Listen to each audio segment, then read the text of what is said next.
Hello my student, this is Shantanu. Welcome back to my channel again. In today's class, I am going to discuss some important rules related to subject-verb agreement for the competitive exams like SSC, CGL, CHSL, MTS, Bank, etc. This is subject-verb agreement rules series part 3. Kindly browse through the playlist of my channel Competitive English. You will find different kinds of series given for the competitive exam. Kindly keep your focus on the board. I would like to start my class. Now look through the first rule. In case of collective nouns, verbs can be used either as singular or plural depending on the way they are used.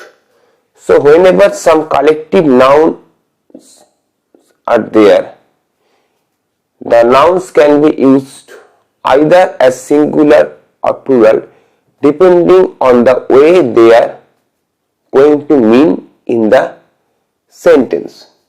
Now if I ever say that team usually wins, if I say that team usually wins, in that case the team is considered to be a single identity. But if I ever say that team usually win, you can say that team is considered to be an individual identity. That means each and every person of the team is going to be meant when we are going to consider the team as plural. So the team is totally a collective noun. It can either be used as singular or plural depending on the way they are going to mean in the sentence. In the same way, the heart migrate or migrates. If we just consider the heart as a whole, it is singular. If we just consider the heart in individual perspective, in that case it is plural in form. So everything depends on the way they are used in the sentence. There is nothing fixed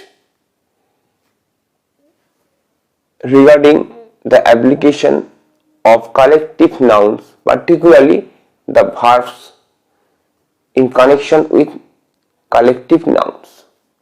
Now go next. Subordinate clause and prepositional phrase that come between the subject and the verb do not affect the agreement. Now, for example, the dog, here the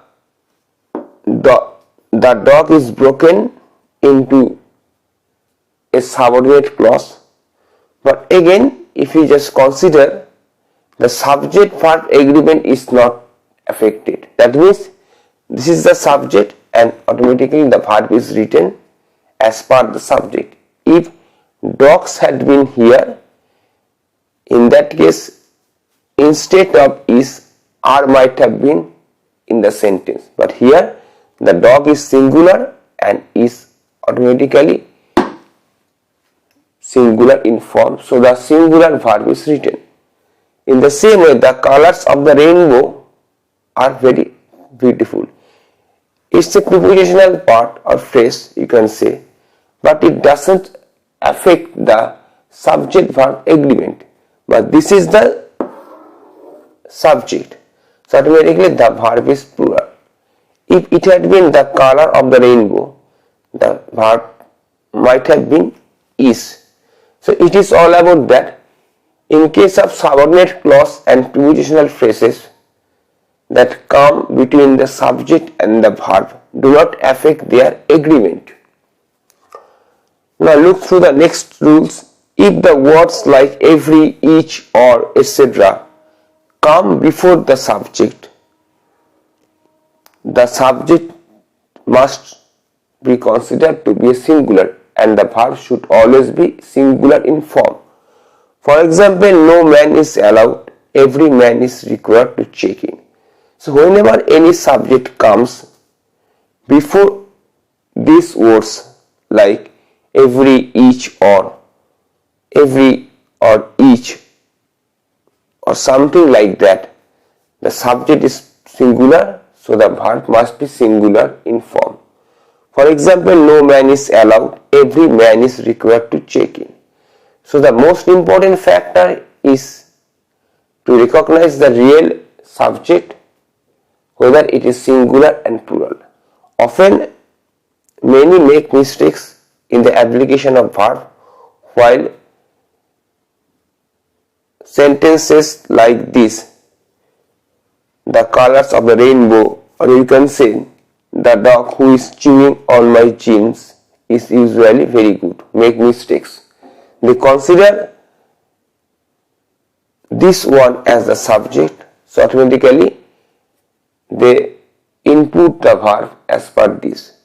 Again, the mistake is also there as far as the application of corrective noun is concerned.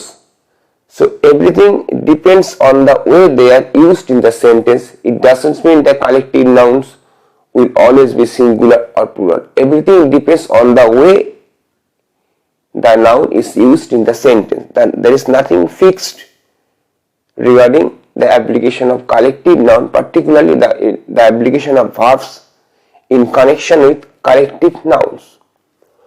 So you have to understand these rules properly and put them under random practice so that you will never make any such fussy mistake during the exam time.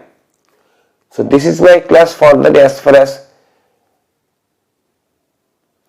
subject verb agreement rules are concerned.